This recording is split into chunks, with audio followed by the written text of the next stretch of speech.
नमस्कार दोस्त, आप सभी का अपने channel math bye Pintu sir MGS में स्वागत है।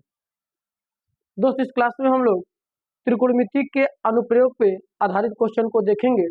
इसके पहले वाले क्लास में त्रिकोणमिति के अनुप्रयोग के बारे में कुछ जानकारी लिए थे, यानी कुछ के विषय में कुछ जाने थे और कुछ क्वेश्चनों को हम सॉल्व किए थे। अब उसी के आगे के प्रश्न जो भी है, यानी त्रिकोणमिति के आधारित प्रश्न जो है, जिसमें त्रिकोणमिति का यूज हो रहा है, जिसको हम हाइट एंड डिस्टेंस अर्थात ऊंचाई और दूरी के नाम से जानते थे, उस पे आधारित प्रश्नों को हम देखेंगे। ठीक है, तो एक दो क्वेश्चन को दोस्त हम उसके पहले वाले क्लास में कर चुके हैं। इस क्लास में आगे के क्वेश्चनों को देखेंगे जो बहुत ही इंपॉर्टेंट होंगे। दोस्त, हमने इसके पहले वाले क्लास में चर्चा कर चुका है कि त्रिकोणमिति फलनों को जो अनुप्रयोग चल रहा है, यानी त्रिकोणमिति का जो अनुप्रयोग है, उसमें त्रिकोणमिति का जो रेशियो संबंध है, अनुपात का जो संबंध लाल बटे कक्का से बताया गया है, उसकी पहचान होनी चाहिए। ठीक है, इसके बाद दोस्त हमने वहां मुख्य बात पे ये बात किया था उन्नयन कोण और अवनमन कोण। उन्नयन कोण क्या होता है? जब किसी वस्तु को दर्शक यानी देखने वाला प्रेक्षक जो है ऊपर की ओर देखता है तो उसकी आंखों द्वारा बनाया गया कोण उन्नयन कोण होता है। और जब किसी वस्तु को प्रेक्षक अपने से नीचे की ओर देखता है, यानी उससे सर को झुका के देखना होता है, तो जो कोण बनता है उसे हम अवनमन कोण कहते हैं। इसके बारे में हम लोग अच्छे से चर्चा कर चुके हैं। इसके बाद हम लोग चर्चा क्या करेंगे? क्वेश्चन को सॉल्व करेंगे, जो भी बाकी डाउटे होंगे वो क्लियर होगा। दोस्त, हमने आपको बताया कि त्रिकोणमितीय अनुप्रयोग का जो भी प्रश्न है, उस प्रश्न को हम अच्छे तरीके से पढ़ेंगे और उसके फिगर को बनाएंगे, यानी चित्र बना के उसमें जो जो वस्तु जहां जहां स्थित होगी उस प्रकार से काम करेंगे और कैलकुलेशन को आगे बढ़ाएंगे। जिसकी वैल्यू नहीं होगी उसकी वैल्यू निकल जाएगी। ठीक है, चलिए, तो दोस्त क्वेश्चन हमने कुछ किया है। अगला क्वेश्चन है, ध्यान से सुनेंगे। भूमि से 60 मीटर ऊंचाई पर उड़ रहे एक पतंग में लगी डोर को अस्थायी रूप से भूमि के एक बिंदु से बांध दिया गया है। भूमि के साथ डोरी का झुकाव 60 अंश है। यह मानकर कि डोरी में कोई ढील नहीं है, तो डोरी की लंबाई ज्ञात कीजिए। क्या ज्ञात करना है दोस्त? डोरी की लंबाई। यानी प्रश्न में हमसे कहा है कि भूमि से 60 मीटर की ऊंचाई पर कोई पतंग उड़ रही है और उस पतंग के डोर को जमीन पे कहीं रस्सी से खूंटे में बांध दिया जाता है और उस डोर में कोई भी झुकाव नहीं है। जबकि दोस्त हम जानते हैं पतंग उड़ाएंगे तो जो भी उसकी डोर होगी उसमें कुछ ना कुछ झुकाव चलेगा, लेकिन ध्यान देना उसमें कोई भी ढीलापन या झुकाव नहीं है। ये प्रश्न में खुद कहा है, तो हमको रस्सी को क्या मानना होगा? तनी हुई मानना होगा। यानी कहने का सेंस ये है दोस्त, अगर हम बताएं तो मान लेते हैं कि बिंदु ए पर कोई पतंग है। ठीक, अब ये भूमि से कितनी ऊंचाई पर है? सर, भूमि से 60 मीटर की ऊंचाई पर है। इसकी हाइट को हमने क्या किया? 60 मीटर कर दिया। ठीक है, अब ये पतंग दोस्त उड़ेगी, या तो डोर इधर से बच्चा उड़ाएगा या तो लड़का इधर से उड़ाएगा। तो हमारे पास इधर जगह पर्याप्त है, हम इसको इधर लगा रहे हैं और भूमि पे इसको क्या कर रहे हैं? किसी बिंदु से लगा के क्या किया जा रहा है? बांध दिया जा रहा है। जो बिंदु कितना का है? नाम सी है। और दोस्त इसमें कहा है कि कोण जो है 60 अंश है। कोण क्या कहा है? 60 अंश है। तो हमसे पूछा है रस्सी की लंबाई क्या हो? क्या पूछा है? रस्सी की लंबाई। दोस्त हमने बताया आपको अगले क्लास में कि चित्र में आपको कौन बिंदु किस आकृति से कहाँ है, यानी कौन वस्तु किस प्रकार से कहाँ मौजूद है, उसे हमें बताना बहुत जरूरी है। तो बताइए, हमने चित्र में बिंदु ए पर क्या माना? पतंग। क्यों? क्योंकि जब भी पतंग उड़ेगी ऊपर उड़ेगी और वहां से डोर को खींच के ले जमीन पर बिंदु सी से बांध दिया है। तो दोस्त बस आप यही बता दीजिए कि चित्र में बिंदु ए पर पतंग है। क्या बताएंगे? बिंदु ए पर पतंग है तथा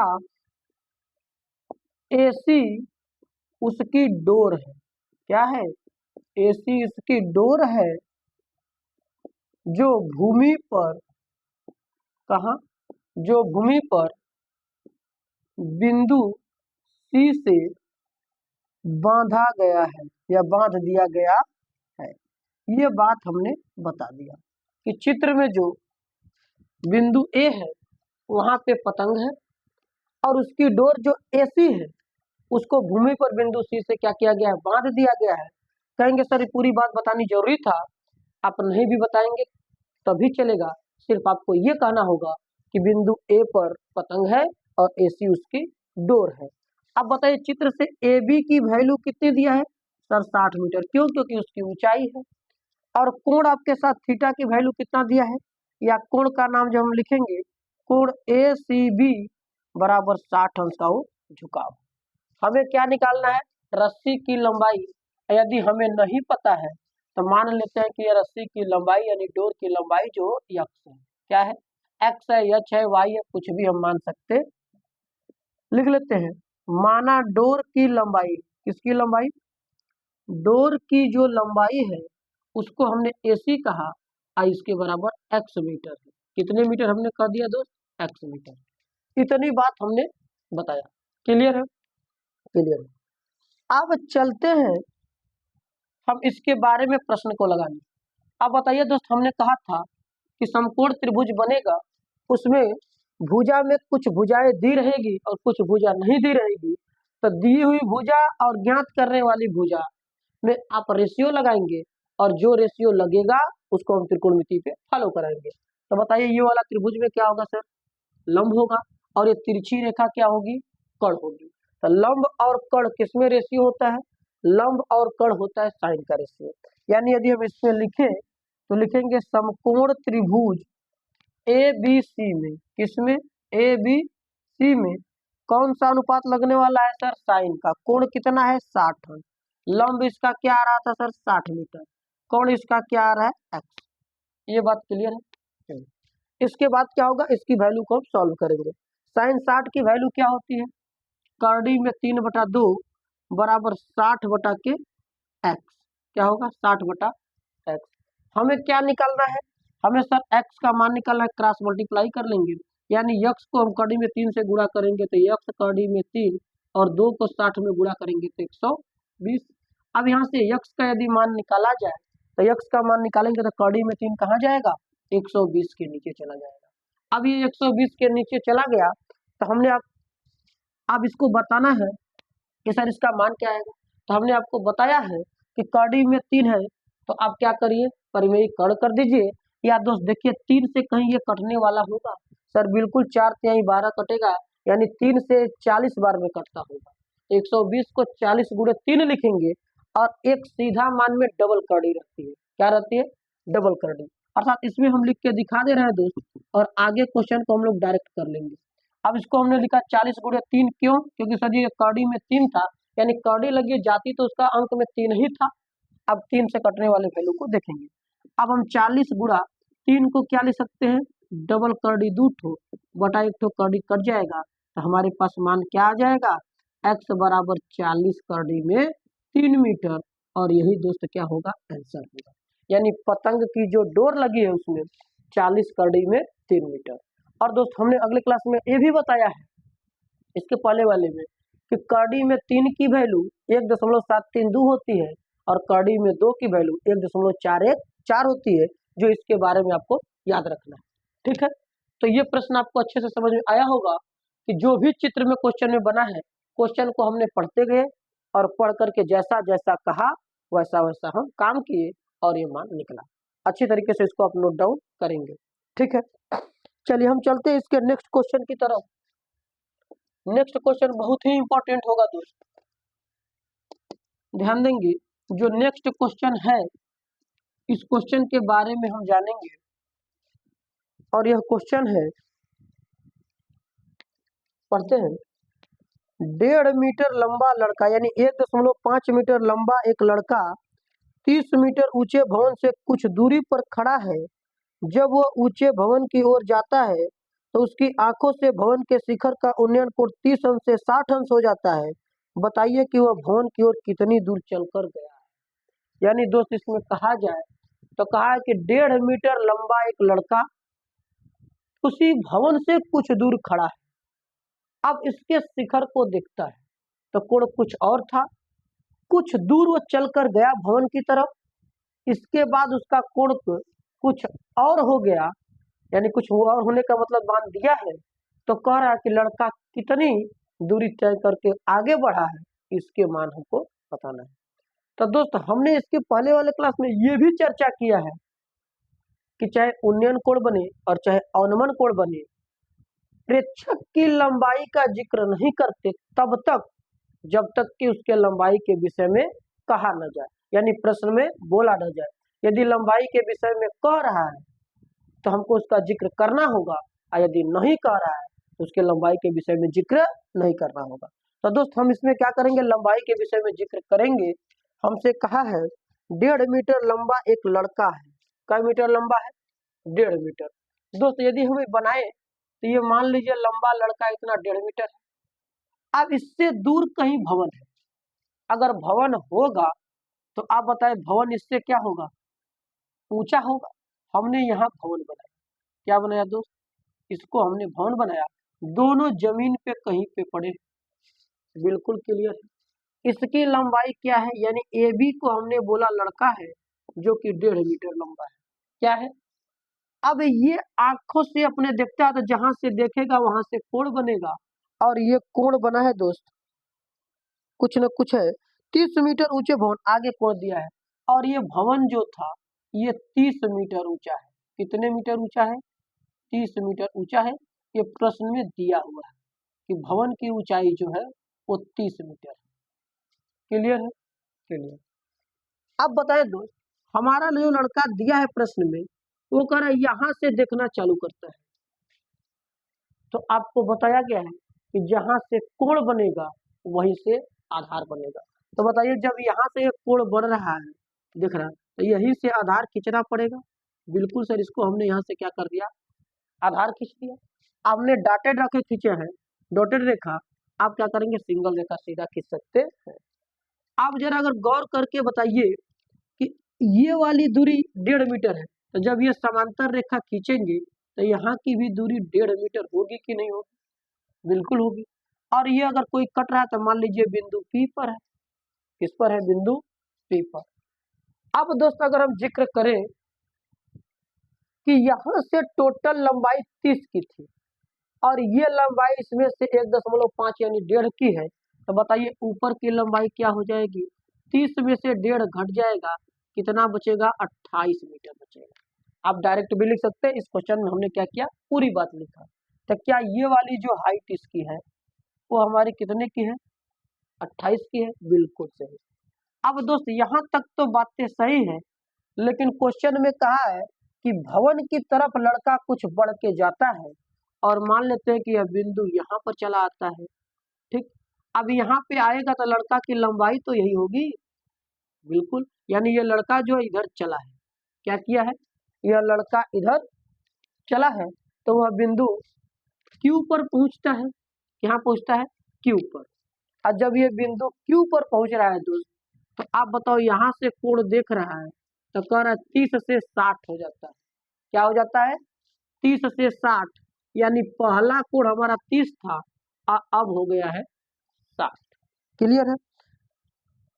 और कह रहा है तो वह भवन की ओर कितनी दूर चलकर गया है, ये बताना है। क्या बताना है कि वह भवन की ओर कितनी दूर चलकर गया है, यानी लड़का यहाँ से तो यही दूरी गया है, बिल्कुल। अब ये दूरी हमको नहीं पता है तो हमने मान लिया कि यह दूरी x गया है, क्लियर। और देख रहे हैं आप यहाँ से ये भी त्रिभुज बना है, तो इस दूरी को हमने मान लिया y, ठीक है। क्यों माना, क्योंकि सर त्रिभुज बना है और जहां जहां त्रिभुज बनेगा वहां वहां हमको आधार लगाना है, क्योंकि आधार से बातें हमको आंसर बताना है, ठीक है। एक बार अच्छे से हम समझते हैं। पहले क्वेश्चन में कहा था कोई एक 1.5 मीटर लंबा लड़का है, उसके बगल में कहीं भवन है, लड़का उस भवन के शिखर को देखता है, वो अलग की बात है। देखने के बाद वह भवन को की तरफ कुछ दूरी चलता है, भवन की तरफ कुछ दूरी चलता है और चल करके पुनः उस भवन को देखता है, तो उसके कोण जो है 30 से 60 हो जाते हैं, यानी कोण बढ़ रहा है। तो याद रखिएगा दोस्त, कोई भी प्रेक्षक जिस वस्तु को वो देख रहा है और उसकी तरफ यानी नजदीक जाएगा तो कोण बढ़ता है, अगर उससे वह दूर हटेगा तो कोण घटता है। इसकी जानकारी अच्छे से रखेंगे, यानी ये बात अच्छे से आप जान लेंगे। कि जब कोई प्रेक्षक दी गई वस्तु की तरफ बढ़ेगा, उसके नजदीक जाएगा तो कोण बढ़ेगा, यदि उससे दूर हटेगा तो कोण घटेगा। अर्थात वो लड़का यहाँ था और इसके नजदीक आया है तो कोण 30 अंश से कितना हो गया, 60 अंश। तो कह रहा है कि वह भवन की तरफ कितना दूर गया, यानी यहाँ से लड़का यहाँ पर आया बिंदु Q पर, और हमने मान लिया ये दूरी कितनी है, x चल के आया है। क्लियर दोस्त, इसमें क्या है, थोड़ा से डबल चित्र बन रहा है, यानी दो दो त्रिभुज तैयार हो रहे हैं। इससे आपको घबराना नहीं है, स्टेप बाय स्टेप आपको पढ़ते जाना है और मान को सेट करते जाना। एक दो क्वेश्चन के बाद आप क्लियर हो जाएंगे। तो 1.5 मीटर लंबा लड़का यहाँ रखा, अब ये लड़का यहाँ आए तो ये भी टेढ़ होगा और इसके समांतर रेखा खींची तो ये भी टेढ़ होगा। जब पूरी लंबाई भवन की 30 मीटर ऊंचाई थी तो 1.5 घटा देंगे तो आपके पास 28.5 बचेगा। कितना बचेगा दोस्त, 28.5। इसको सुधार लेंगे, 28 हमने लिख दिया था 2 समझ के, नहीं 1.5 घटाना है तो ये हो गया 28.5 मीटर। ठीक है, अब हमसे कह रहा है कि यहाँ पे लड़का जब आया तो बताओ कितनी दूरी तय करके आया। अब हमको जब बताना होगा कितनी दूरी तय करके आया तो आंसर हमारा क्या है सर, आंसर हमारा x का मान बताना है। अगर x को देखेंगे तो x वाला त्रिभुज 30 का बना है, जबकि ये पूरे बड़े वाले त्रिभुज में है, और यह बड़े वाले त्रिभुज में है दोस्त। तो ध्यान दीजिएगा, इसमें हमारा x भी आ रहा है और y भी आ रहा है, यानी यहाँ से y की भी वैल्यू ज्ञात होनी चाहिए। अगर यह y की वैल्यू ज्ञात हो जाएगी तो x वाले आधार के साथ हम लगा देंगे और पूरा मान निकल जाएगा। ठीक है, चलिए खैर उसके बारे में हम कैलकुलेशन करेंगे। लिखना सबसे बड़ी चीज है। क्या सर, लिखेंगे चित्र में AB बराबर 1.5 मीटर लंबा लड़का है, यानी हमने आपको बताया है कि आकृति में कौन कहाँ है, इसके बारे में आप बताएंगे कि आपने क्या कहा है। क्या है, लंबा लड़का है, तथा हमारे पास मकान क्या है, CD बराबर 30 मीटर ऊंचा मकान यानी भवन है। क्या है, हमने माना भवन है।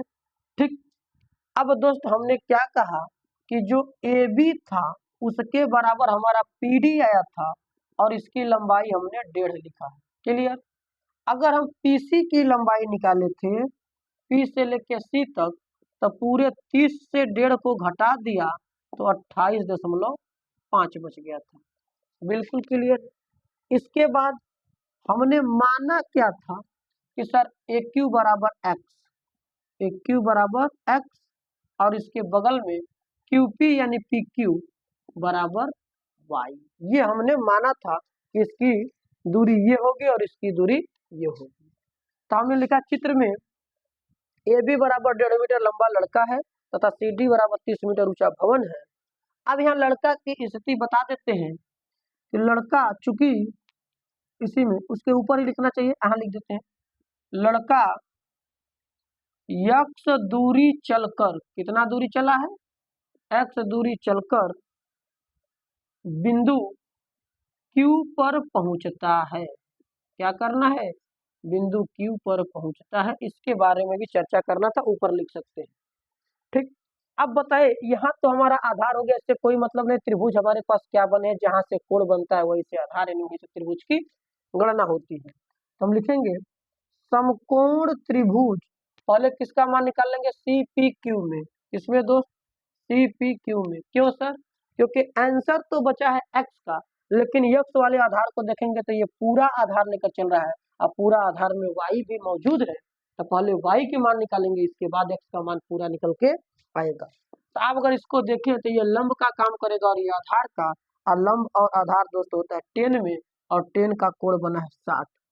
10 का मान होगा लंब बटा आधार, यानी 28.5 बटे आधार इसका y हो जाएगा, और 10 60 की वैल्यू क्या होती है, करड़ी में 3, और जैसे ही ये मान हम निकालेंगे तो करड़ी में 3 बराबर 28.5 बटा का y बताएगा।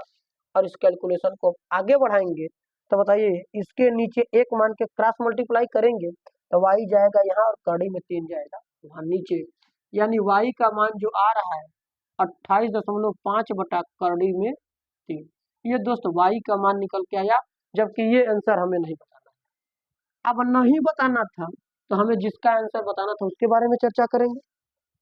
पुनः समकोण त्रिभुज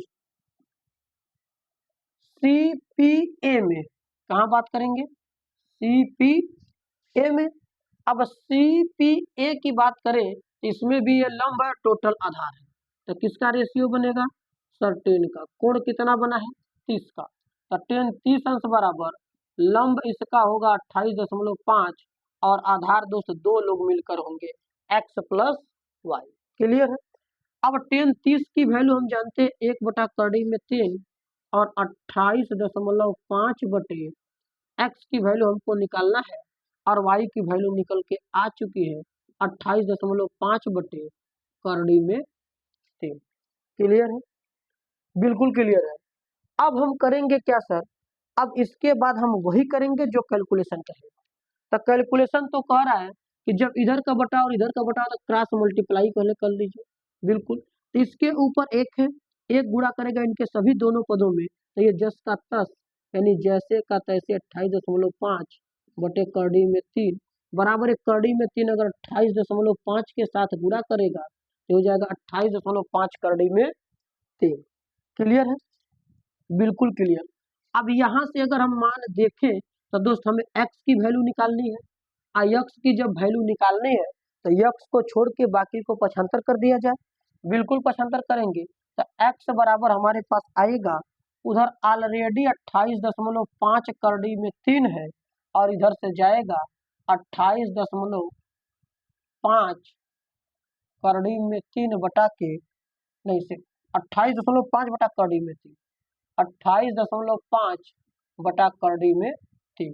क्लियर है? अब दोस्त यदि x का मान निकालना है तो इसको हल करने के दो रास्ते हैं। या तो आप सीधे सीधे एलसीएम ले लीजिए और नहीं देख रहे 28.5 यहाँ भी 28.5 यहाँ भी है तो आप 28.5 को कॉमन कर लीजिए।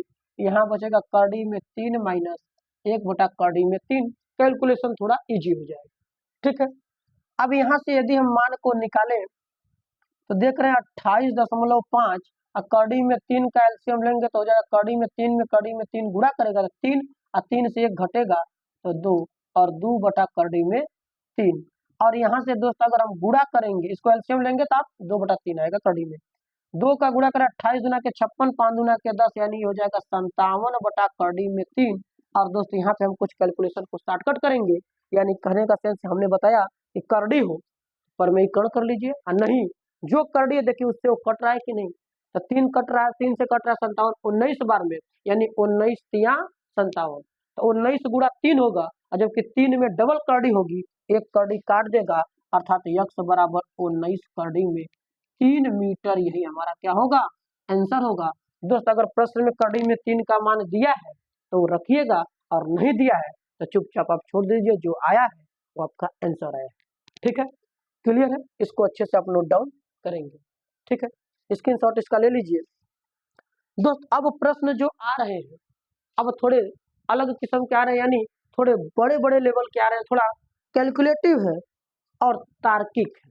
तार्किक और कैलकुलेटिव होने का मतलब ये है कि प्रश्न जो है एक ही आकृति में डबल मीनिंग लेके आ रहे हैं, यानी डबल डबल काम करा रहे हैं, दो दो काम करा रहा है, दो दो त्रिभुज बन रहे हैं। और जब दो त्रिभुज बनेंगे तो उससे घबराना नहीं है, सिंगल सिंगल दोनों में बारी बारी से काम करेंगे, जिसका आंसर होगा उसका आंसर हम निकालेंगे। ठीक है?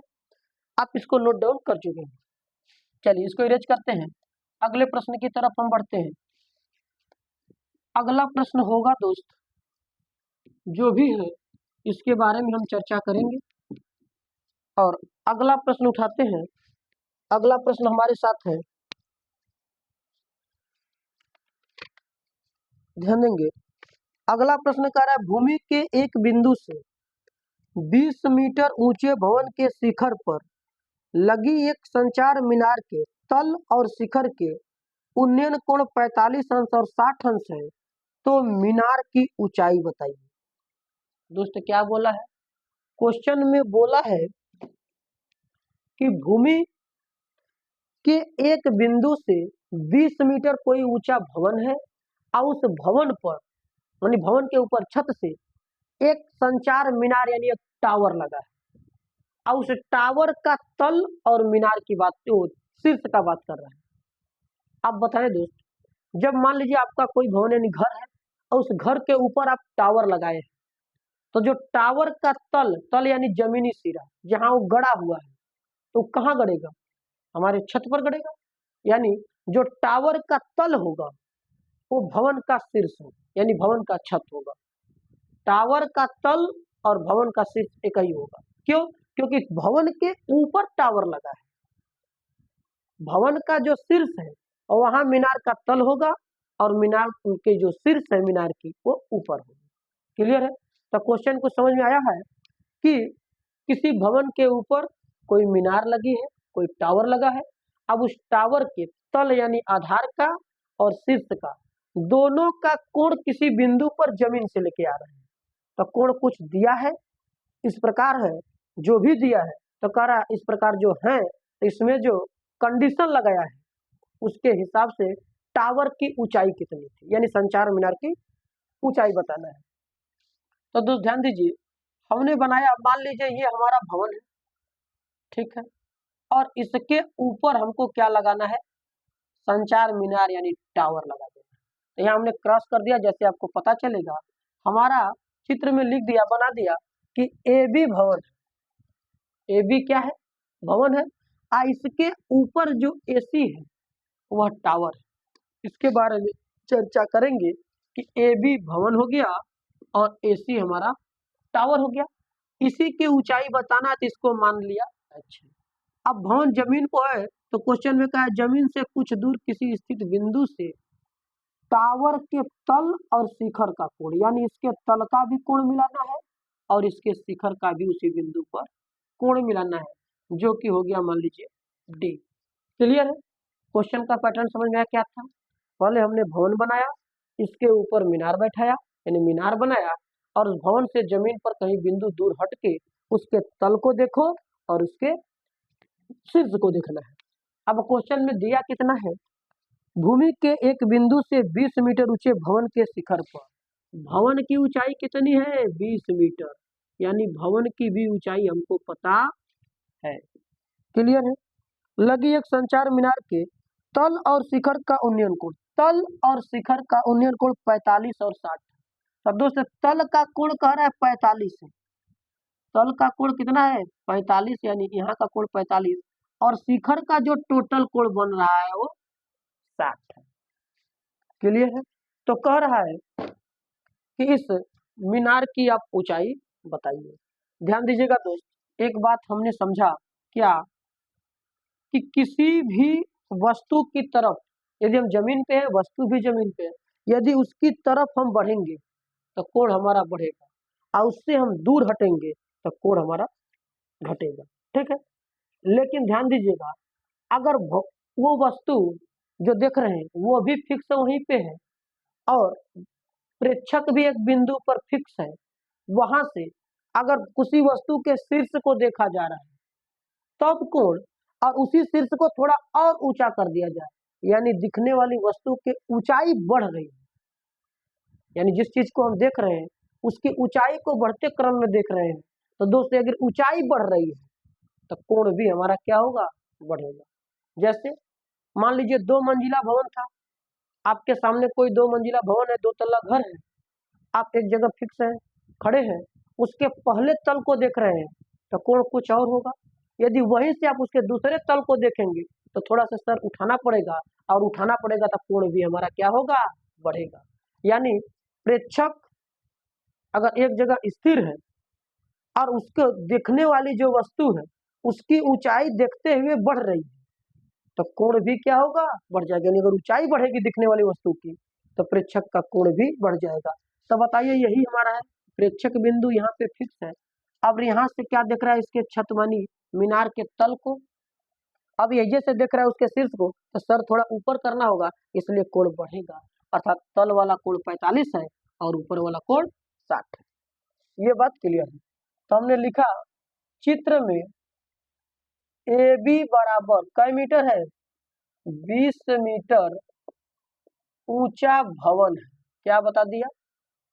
20 मीटर ऊंचा भवन है तथा एसी बराबर h मीटर ऊंची मीनार है। क्या बताएंगे दोस्त? मीनार। ऊंचाई दूरी यानी त्रिकोणमिति के अनुप्रयोग वाले क्वेश्चन में दोस्त बस आकृति का नाम बता दीजिए और बाकी जो भी सेंस है आप उसके चित्र में मान भर दीजिए क्वेश्चन को लगाइए, पूरी बात सही होगी। कैलकुलेशन सही है तो आंसर भी आपका सही होगा।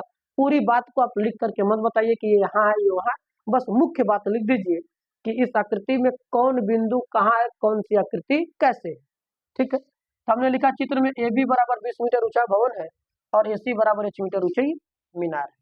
अब दोस्त अगर ये दोनों त्रिभुज को देखें तो एक त्रिभुज हमारे पास ये बना है, ठीक है, और एक त्रिभुज हमारे पास ये बड़ा वाला बना है, लेकिन दोनों त्रिभुज का अगर आधार देखें तो क्या एक ही बिंदु है? हाँ सर, दोनों का आधार एक है। तो ध्यान दीजिएगा, अगर एक ही आकृति में कुछ मान सेम है, आधार हो, लंब हो, कर्ण हो, तो उसको हमको दोनों में अप्लाई करना होगा। अर्थात अप्लाई करते समय जो भी मान दोनों में आ रहे हैं उसको मान लीजिए और उसी से काम हमारा चल जाएगा। ठीक है, तो हमने लिखा BD बराबर x मीटर। क्या लिखा? BD को x मान लिया, ठीक है, माना। ठीक है, अब हम देखेंगे सर हमारा आंसर किसमें है। आंसर देखेंगे तो सर हमारा h का बताना है, जबकि h वाला त्रिभुज कोई भी कोण वगैरह नहीं बनाया है और न तो समकोण बना है। तो h का मान जब ये वाले कोण समकोण में नहीं है, इसके पूरे त्रिभुज को लेना होगा। क्या करेंगे? इसके पूरे त्रिभुज को लेंगे, और ये जब पूरा त्रिभुज लेंगे दोस्त तो आधार ये शामिल हो जाएगा। और जब आधार शामिल होगा तो आधार का मान अगर नहीं मिलेगा तो कहाँ से h का मान मिलेगा? नहीं मिलेगा। तो ध्यान दीजिएगा, अब नहीं मिलेगा तो हमें जांच लगानी होगी कि पहले x मिले। क्या मिले? x। तो आप ध्यान दीजिए, x को और छोटा वाला दूसरा त्रिभुज देखें तो सर ये वाले त्रिभुज ABD में भी हमारे पास x सम्मिलित है, जबकि इसकी ऊंचाई क्लियर पता है। तो पहले हम छोटे वाले त्रिभुज में बात करेंगे और मान निकालेंगे। तो लिखेंगे समकोण त्रिभुज ABD में, क्या बात करेंगे? ABD में। अब जब ABD में बताएंगे तो लंब का काम ये करेगा, आधार का काम ये करेगा। तो बताइए लंब और आधार किसमें रिलेशन बनाता है? सर 10 में। 10 45 की वैल्यू इसकी लंब है 20 मीटर और आधार है x मीटर। 10 45 की वैल्यू 1 20/x, इसके नीचे भी 1 मानेंगे और क्रॉस मल्टीप्लाई करेंगे तो x का मान कितना आएगा? 20 आ जाएगा। क्लियर है? और जब x का मान मिल गया 20, यदि क्वेश्चन में हमसे सिर्फ ये पूछता कि भवन से बिंदु की दूरी कितनी है, तो इस भवन से बिंदु जो है 20 मीटर दूर है। कितने मीटर दूर है? 20 मीटर। लेकिन हमको तो ये बताना नहीं है, अब हमें बताना है पूरे मीनार की ऊंचाई। ठीक है, तो पुनः समकोण त्रिभुज, इसको संचार मीनार भी लिख सकते हैं। CBD बड़े वाले त्रिभुज में बात करेंगे। क्यों करेंगे? क्योंकि सर पूरे बड़ा वाला त्रिभुज आएगा तभी उसमें h इंक्लूड होगा और h का मान निकलेगा। इसमें भी ये मान लंब को शो कर रहा है, ये मान आधार को। तो कोण किसका बनेगा सर? tan 60 की बनेगा। tan 60 बराबर क्या होगा? लंब। लंब में क्या क्या आएगा सर? यहाँ से लेके पूरा यहाँ तक, यानी इसमें 20 मीटर भी सम्मिलित है और h मीटर भी सम्मिलित है। आधार इसका एक सही है, बिल्कुल सही। अब tan 60 की वैल्यू क्या होती है? करड़ी में 3। 20 प्लस h बटा x का मान हमको मालूम है, x का मान रख देंगे, कितना हो जाएगा? 20। ठीक है, और जब परिमेय मान इधर तो परिमेय मान उधर भी, नीचे एक मान के क्रॉस मल्टीप्लाई करेंगे। एक का गुणा अगर करेंगे तो 20 प्लस h ही होगा, और 20 का गुणा करड़ी में 3 करेंगे तो 20 करड़ी में 3। और यहाँ से दोस्तों अगर हम h का मान निकालें तो 20 करड़ी में 3 से ये वाला 20 जाके घट जाएगा, और जैसे ही ये वाला 20 जाके घटेगा तो h का मान देख रहे हैं, 20 में से 20 दोनों कॉमन हो रहे हैं, तो 20 कॉमन करेंगे तो करड़ी में 3 माइनस 1, जो कि ये आंसर है। यदि करड़ी में 3 का मान नहीं रखना है तो, लेकिन अगर दोस्त आपको करड़ी में 3 का मान रखना है तो आप रख दीजिए। इस प्रश्न में हम रख के भी आपको दिखा दे रहे हैं। करड़ी में 3 का मान होता है 1.732, घट जाएगा 1। अब यहाँ से जब हम घटाएंगे तो 20 गुणा करेगा किससे? सर 1.732 माइनस 2 से 1 घटा के, 1.732 से अगर 1 घटेगा तो दोस्तों पूर्णांक से पूर्णांक घटता है और अपूर्णांक से अपूर्णांक। अब इसमें यदि हम गुणा करेंगे तो ध्यान दीजिए h का मान क्या आएगा? 0 एक ठो बढ़ा दिया, 2 दूना के 4, 2 3 6, 2 7 14। अब यहाँ से देखें 3 अंक पर दशमलव होगा तो 14.64, यानी 14.64 मीटर। और दोस्तों कोई भी मान अगर दशमलव में चला जाए तो आप उसको लगभग लिख दीजिए, दशमलव वाला पॉइंट 1-2 पॉइंट आगे पीछे चलता है, आंसर को सत्य मान लिया जाता है लगभग। ठीक है, तो इसको आप नोट डाउन करेंगे। उम्मीद है कि ये भी प्रश्न आपको समझ में आया है। ठीक है, करना क्या है दोस्त, आपको पढ़ना है और पढ़ के जिस प्रकार से कह रहा है उस प्रकार से हम चित्र बनाएंगे और चित्र बना के देखेंगे कितने फिगर हमारे पास बने हैं त्रिभुज का, और जितने समकोण त्रिभुज बने हैं उनमें हमको बारी बारी से काम करना है और विचार करना है कि आंसर किसका है। आंसर जो है उसमें कौन कौन मान सम्मिलित हो रहे हैं, जो जो मान सम्मिलित हो रहे हैं, कोई एक्स्ट्रा मान भी सम्मिलित है तो पहले हमें उस एक्स्ट्रा मान अलग से निकाल लेना होगा और बाद में उसको हम लगा देंगे। ठीक है, चलिए अगला क्वेश्चन देखते हैं, इरेज करते हैं इसको, नोट डाउन करेंगे। अगला क्वेश्चन क्या है, अगला क्वेश्चन होगा दोस्त,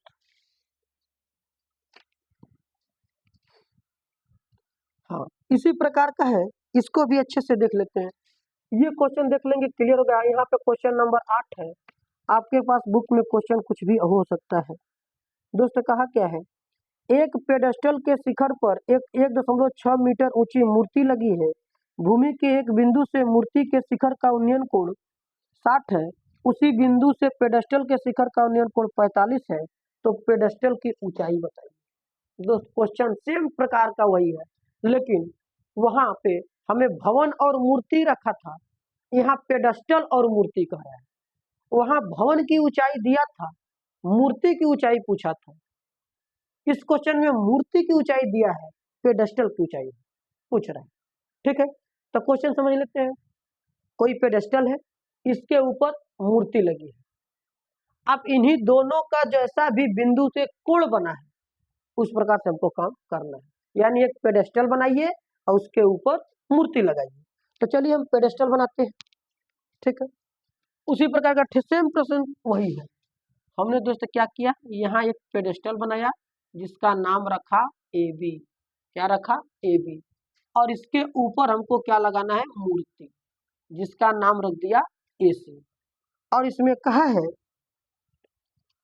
कि पेडेस्टल के शिखर पर एक 1.6 मीटर ऊंची मूर्ति लगी है। इस मूर्ति की ऊंचाई कितनी है, 1.6 मीटर।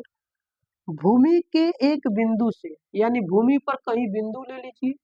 ठीक, हमने बिंदु ले लिया डी, बिंदु से मूर्ति के शिखर का उन्नयन कोण 60 और पेडेस्टल के शिखर का उन्नयन कोण 45, यानी भूमि से जो बिंदु है वहां मूर्ति के शिखर, तो मूर्ति का शिखर कहाँ होगा, ऊपर, इसका कोण और इसी से इसका कोण। ठीक है, दोनों कोण टकरा, एक ठो 60 है और एक ठो 45, और सीधा सीधा साफ साफ कहा है कि मूर्ति के शिखर वाला कोण जो है 60 है और पेडेस्टल का जो शिखर है वो, तो जब नीचे पेडेस्टल बना है तो इसका शिखर यहाँ बिंदु ए पर होगा और मूर्ति का शिखर बिंदु सी पर होगा। तो आपको अभी बताया गया, आपने अभी जाना कि जब कभी बिंदु हमारा फिक्स हो वहीं से देखना हो और ऊंचाई बढ़ रही है, तो जब ऊंचाई बढ़ेगी तो वहां का कोण भी बढ़ेगा, यानी ये वाला कोण पूरा क्या है, 60 का है, और जबकि इसके छोटा अंदर कोण कितने का है, 45 का है। हमसे पूछा है पेडेस्टल की ऊंचाई और नहीं पता है तो हमने माना h, बिल्कुल क्लियर है। अब दोनों त्रिभुज को अगर गौर से हम देखें, इस त्रिभुज में भी ये भुजा है और बड़ा वाला त्रिभुज भी यहीं से बन रहा है, क्योंकि जब भी बनेगा समकोण त्रिभुज से काम होगा। दोनों में आधार BD आ रहा है तो हमें सिर्फ x का मान लेना, यानी आधार को मानना पड़ेगा। क्लियर है, बस दोस्त करिएगा क्या है, अब इसके बारे में बता दीजिए कि कौन बिंदु में क्या क्या कैसे है। हम लिखेंगे चित्र में माना ए बी बराबर h मीटर ऊंचा पेडेस्टल है। कहेंगे सर पेडेस्टल क्या है, तो पेडेस्टल एक लाइट हाउस होता है। पेडेस्टल एक क्या होता है, लाइट हाउस होता है, या लाइट प्रकाश देने वाला कोई उपकरण है। अब वो क्या उससे कर रही है, हो सकता है इसका मतलब कुछ और हो, लेकिन उससे आपको नहीं समझना है कुछ की सर क्या है। एक पेडेस्टल है, कुछ ऊंचा पर है, कुछ उसकी ऊंचाई है, उसके ऊपर एक मूर्ति लगी है। ठीक है, तो पेडेस्टल है तथा हमारे पास मूर्ति क्या है, AC। AC बराबर 1.6 मीटर ऊंची क्या है, मूर्ति है। ये बारे में आपको बताना था, जो कि बताया। क्लियर है सर, हमने मान लिया क्योंकि BD बराबर x मान लिया, वहां भी हमारा h माना गया और यहाँ नहीं एक जगह माना लिखे तो यहाँ से आप काम चला लीजिए कि जो इनका बेस है वो क्या है, एक्स। अब बताएं आप कि सर आंसर किसमें छिपा हुआ है, आंसर किसका निकालना है। तो सर हमें पेडेस्टल की ऊंचाई एच की मान निकालना है। तो याद रखिएगा एच का मान जब निकालना है तो एच वाले त्रिभुज को देखेंगे तो ये वाला बनेगा, बिल्कुल इसका आधार एक्स होगा।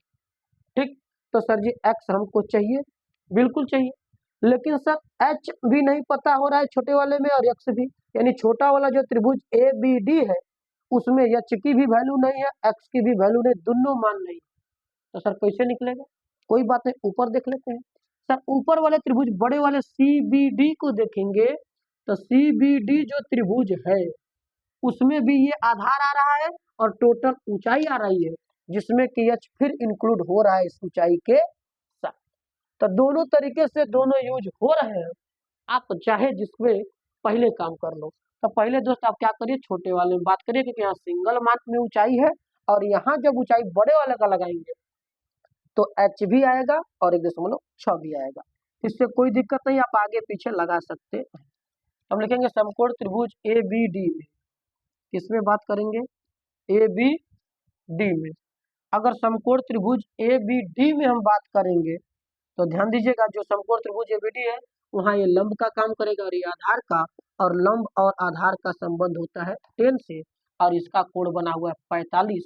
तो टेन 45 बराबर लंब हो जाएगा एच और आधार हो जाएगा एक्स, यानी टेन 45 की value 1 H by x, cross multiply अगर करेंगे तो यक्स का मान एच बताएगा या एच का मान एक्स बताएगा। अर्थात इससे हमको ये पता चल रहा है कि जो पेडेस्टल की ऊंचाई है उस बिंदु से उसकी दूरी के बराबर है, इसमें कोई फर्क नहीं है। अब जब सर एक त्रिभुज में बात हो गया तो हम बात करेंगे पुनः समकोण त्रिभुज सी बी डी में, किसमें बात करेंगे, सी बी डी में। और सी बी डी में देखें तो ये भी लंब है और आधार है, तो ये भी संबंध जाएगा टेन का, जो कि कोण बना है 60 का, और टेन 60 बराबर लंब हो जाएगा इसका सर 1.6 मीटर हुए और प्लस के नीचे का एच, बिल्कुल सही, बटा के आधार क्या होगा सर, एक्स होगा। क्लियर है, क्लियर है। अब इसके बाद हमसे कहा है, देख लेते क्वेश्चन में अच्छे से एक बार, एक पेडेस्टल के शिखर पर 1.6 मीटर ऊंची मूर्ति, यानी मूर्ति की ऊंचाई 1.6 है, इसमें कोई कंफ्यूजन नहीं है, उसकी ऊंचाई को हम देख रहे हैं। तो आप बताएं जब इसका कैलकुलेशन करेंगे तो टेन 60 की वैल्यू क्या होती है, करड़ी में 3, 1.6 प्लस एच, अब बटे एक्स का भी मान क्या रख देंगे, एच, समीकरण 1 से मान रखने पर। ठीक है, क्यों सर जी, क्योंकि हमको आंसर एच का बताना है न कि एक्स का बताना है, तो जिसका मान बताना है उसी का मान हो, एक्स्ट्रा मान का हम विलोप कर देंगे। अब ध्यान दीजिएगा यहाँ से एक क्रॉस मल्टीप्लाई करेंगे यहाँ से हो जाएगा, एक का गुणा करेंगे तो इस पूरे में तो 1.6 प्लस के एच बराबर एच का गुणा करेंगे तो करड़ी में 3h, बिल्कुल सही है। अब दोस्त हमको मान किसका निकालना है, सर हमको एच का मान निकालना है। एच हमारे पास दो जगह है, इसको कहीं एक जगह करेंगे, इधर छोड़ देते हैं 1.6 बराबर, इधर दिया है करड़ी में 3h और ये एच जाएगा तो घट जाएगा, बिल्कुल सही।